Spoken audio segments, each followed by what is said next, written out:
If you want an iconic itinerary for your trip to Osaka, this is the video to watch.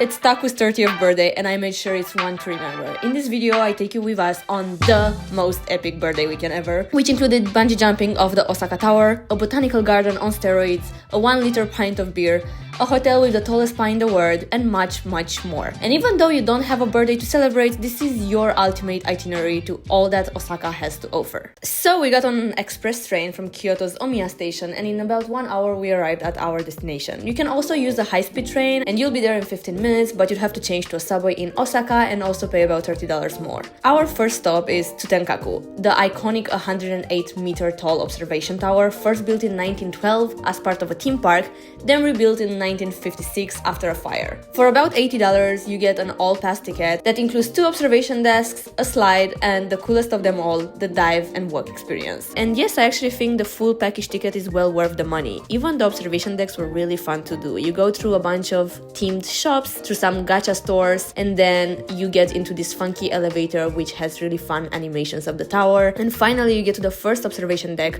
which is covered. The views were amazing here, and you also get to enjoy the zoo animals that are right under the tower, so it's like a safari in the air. And then if you have the VIP ticket like we do, you go through this fun neon lit staircase upstairs into the open air observation deck, which is the tallest, the narrowest, and definitely the scariest one of them all. The views here are truly unbeatable, and you even get to see what's happening downstairs through their cameras if someone from the staff could close this window. This outdoor deck actually has 2 floors somehow, so as you go down the stairs there is a platform. We are here, by the way, and you can walk on it, and it's quite terrifying. Oh wow. Oh wow.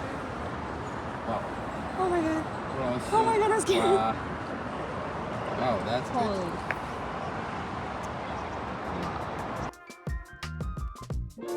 After lots of waiting, we finally got to go down the slide, a 60-meter long slide that lasts about 10 seconds.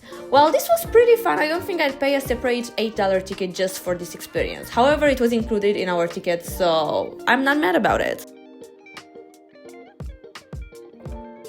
Now comes the coolest part. We had to go to a different building nearby and get our bungee jumping costumes on for the walk and dive. This actually includes 2 experiences in one, first being a walk around the mid-observatory, which was so cool. Both me and Taku agreed that this was the best experience since you could just take things slowly and enjoy the views. After that comes the dreadful part, the jump. I am not an adrenaline person, and when I tell you that I was scared, then I just kind of zoned out until I hit a pillow. 10 out of 10 experience, highly recommend. It was also not crowded at all despite it being a Sunday, unlike the observation decks which had long lines. As you go down the tower, there is a coffee shop with a view, but there's also a little museum that explains the history of Tsutenkaku, what it used to look like when it was just an amusement park, and also a little history about all these iconic pop culture moments that happened in Osaka, which was very interesting to read. And the great thing about this experience is that once you're done, you find yourself in Osaka's coolest district. This is where the good food, cheap bodegas, and even the red light district are. And so we stopped for a bite and a lot of beer. You cannot miss okonomiyaki if you're in Osaka, and you should definitely check this place out because they have huge portions and huge beers. Once we ate our weight in food, we headed to Yodoyabashi, a district that is definitely too fancy for us. This is where the offices and banks have their headquarters, and just for tonight, it's where we'll sleep. This is Candeo Hotel, the Osaka the Tower branch.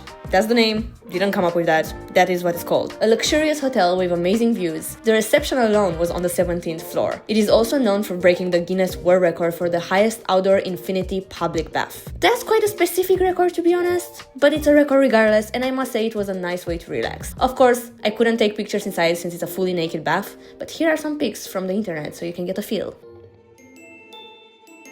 To end the day, we headed to the Nagai Botanical Gardens, which, during nighttime, transform into an art gallery. teamLab, which is now a famous name in the art industry, has opened an Osaka branch in their botanical garden, and God, was that impressive!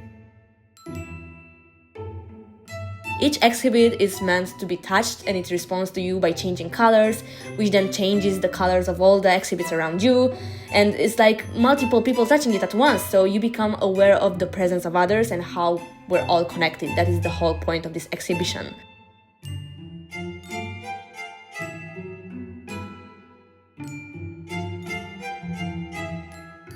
You can only visit the teamLab Botanical Garden during nighttime. It's only open after 7 o'clock, which is really cool because you can only do it in the dark. I'm seriously thinking of making a video explaining each of these exhibits because they were absolutely amazing and modern art is meant to be understood. Let me know if you guys want this. Regardless, this whole experience was like a fever dream. And so afterwards we returned to the hotel, took a well-deserved bath, ran to a convenience store for some cheap champagne, and toasted to Taku's 30th birthday as the clock hit midnight. This might look classy, but we actually ended up getting a second bottle of cheap champagne, stayed up until sunrise, got drunk, slept 3 hours, and then had to rush to breakfast hangover. But at $40 per person for the buffet, I could not skip it. If you stay in this hotel, I suggest not spending the money on the buffet. They have a nice coffee shop downstairs, and this was really expensive and normal. It wasn't bad, it was just normal. After checking out, we went to an escape room. I was way too hangover to vlog this part, but we had to solve a murder. The location is called Studio Escape and all of their rooms have English versions, so you can definitely check it out on your next Osaka trip. And since this day was actually Taku's birthday, we had to end with a really spectacular lunch, overlooking the Osaka castle and cooking our own barbecue, which is really unique in Japan. You don't really get to do barbecue outside, especially on a terrace. This was hands down one of our favorite lunch locations ever. It was around $30 for a menu with different cuts. It's cheaper if you do it on weekdays, so try to schedule for that. And it's obviously more expensive than your normal yakiniku place, but you get $1 million view, so it's definitely worth it. As always, all the locations featured in this video are in the description down below. And that's about it. That was the birthday weekend. Let me know which of these is the most exciting activity for you, and I really hope you get to add some of them, if not all of them, on your itinerary for the next time you visit Osaka. Subscribe and like this video because it keeps me motivated to create more. Bye!